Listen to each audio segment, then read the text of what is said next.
a continent known as Magmel suddenly appears out of thin air. Lush with wildlife and all manner of natural resources, explorers from all over journey to this new frontier in search of riches and fame. However, Magmel is dangerous and unprepared adventurers are all too easily wiped out. Individuals, known as angler search and rescue specialists, are sent to retrieve these fallen explorers. Despite their skill, Inyou and Zero run a failing angler business. Crix, a young boy with a terminal illness, hires Inyou to search for his missing brother named Gunjou. He explains that his brother and parents journey to Magmel to search for the tear of Epona, an item that may cure him. However, they were too conceited and only his brother returned. Undeterred, he continued to train and eventually gathered a new group of adventurers to return to Magmel. Inyou takes Crix to the Badoka mountain forest in the 6th ward of Magmel. As they explore the dangerous mountain, Crix recalls that the Epona fruit is known to boost physical capabilities to extreme levels, but Inyou reminds him that the reason why it is known as the tear of Epona, it only blooms on top of mountain of corpses. Crix expresses his dream of becoming an adventurer after he is cured, aspiring to be a latchter, a person capable of materializing their thoughts into reality, which is precisely what Inyou is. While Inyou leaves to deal with a flock of prince hawks, Crix runs into his brother. Gunjou takes him to his shelter and tells him about Magmel's horrors, particularly the Epona flower. Crix is horrified to see human bones and remains used as nutrients for the Epona fruit to bloom, but Gunjou laments that it is not enough. He stabs Crix in the back and the Epona fruit finally blooms. Gunjou takes the fruit for himself. Just as Inyou returns, he attempts to administer first aid to Crix, but the wound is fatal as he breathes his last. Crix asks Inyou to save his brother, whom he believes is under some form of mind control. Inyou attacks Gunjou, smashing his face to pieces. Gunjou consumes the Epona fruit to increase his power tenfold. However, Inyou simply crushes Gunjou to death using a road roller he conjured up. He departs the forest, leaving behind a grave for a once noble adventurer. A research facility in Magmel 7th ward is attacked by Kell bears, whose skin turns to steel when enraged. As per her father's instructions, Amelia visits Inyou asking him to rescue her father. He turns down her request at first, but when she mistakes him for a man named Shuan, he suddenly agrees, remarking that whatever Shuan can do, I can do better. Her father's private security company flies them out to the 7th ward. Their helicopter unleashes gunfire on the Kell bears, killing them in droves, while paratroopers descend to eliminate the remaining stragglers. However, Inyou is suspicious as to why normally docile creatures like Kell bears would attack a seemingly harmless research facility. As Inyou had expected, Zero's reconnaissance drone spots the Skelgargan, the 7th ward's guardian, approaching their position due to the lure of Kell bear blood. The monster kills several of their troops and it begins hurling rocks like baseballs at their helicopter, making them lose their ace in the hole, an armor-piercing bomb. Inyou grabs Amelia,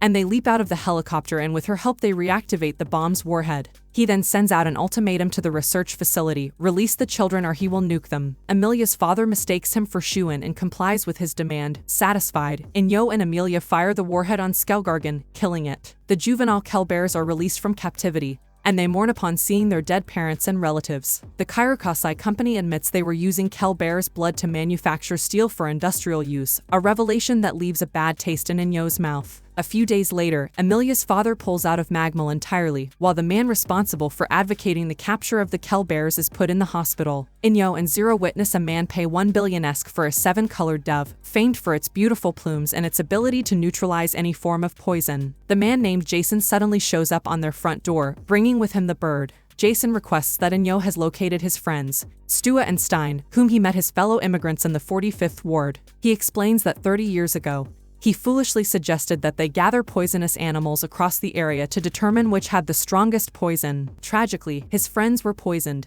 but he survived after cowardly running away. He kept quiet about the truth all these years, and now he wants to make amends. Inyou agrees to help him and accompanies him to the 45th ward. After fighting off a venomous insect, Jason recognizes a mark on a tree which he and his friends made to avoid getting lost. They stumble upon the cave where they conducted their little experiment. He inserted a worm, Stua inserted a scorpion, and Stein inserted a bat. He smashes the jar they used out of spite.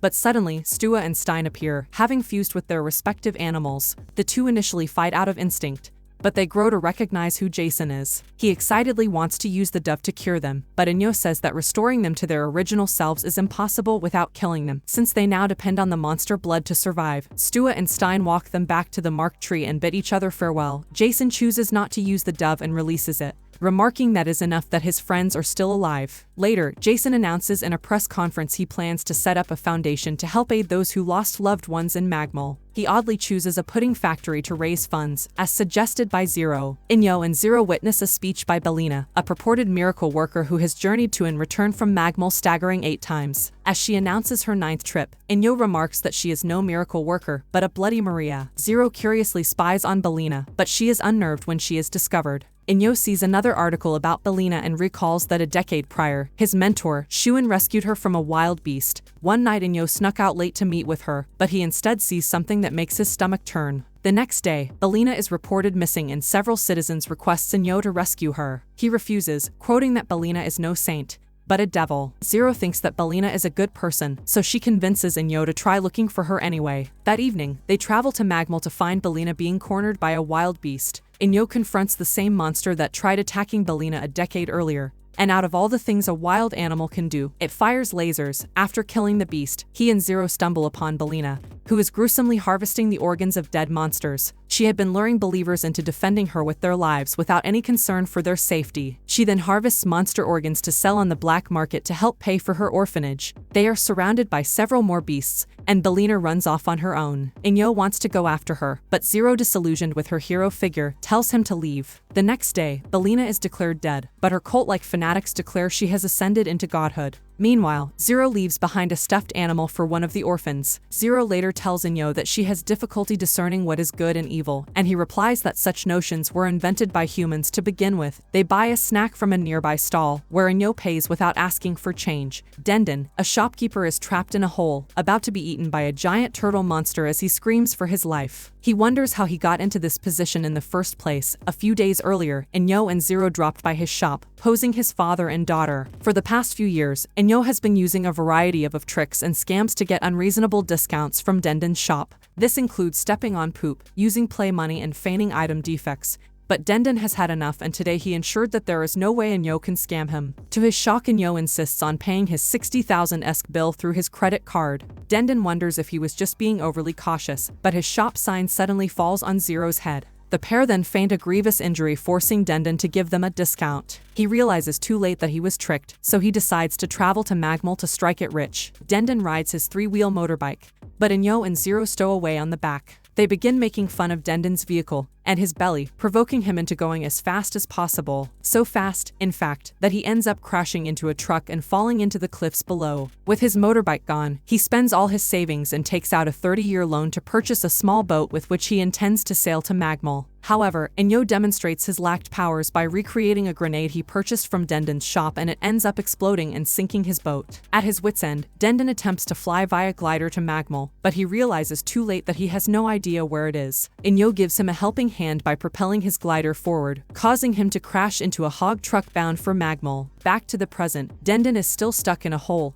and regrets leaving behind the comfort of his shop. Inyou shows up just in time to save him, calling Dendon his friend. As they return home, Zero remarks that she cannot wait to shop again. After watching some cat videos, Zero asks Inyou if they can have one as a pet. He refuses, saying that cat videos are a government conspiracy to keep workers tame and in check, while flat out saying he hates cats. Zero notices his hat has cat-like emblems on it and wonders what its significance is. Inyou explains that years ago, he used to live with Shuan in the wilds of Magmell. Shuan kept to himself and refused to give Inyou any dangerous tasks, especially since he is still haunted by the death of his family. After Inyou rescues a small beast, he names it Toto. Both he and Shuan grow attached to Toto, prompting Inyou to craft small badges in its image. While Shuan makes Inyou a hat as a gift, Inyou and Toto become inseparable, spending all their time together bonding and playing. One afternoon, Inyou stumbles upon a poacher trapped in his own bear trap. Sensing that the man is simply putting on an act, he discovers a 7-colored dove inside his pack and releases it.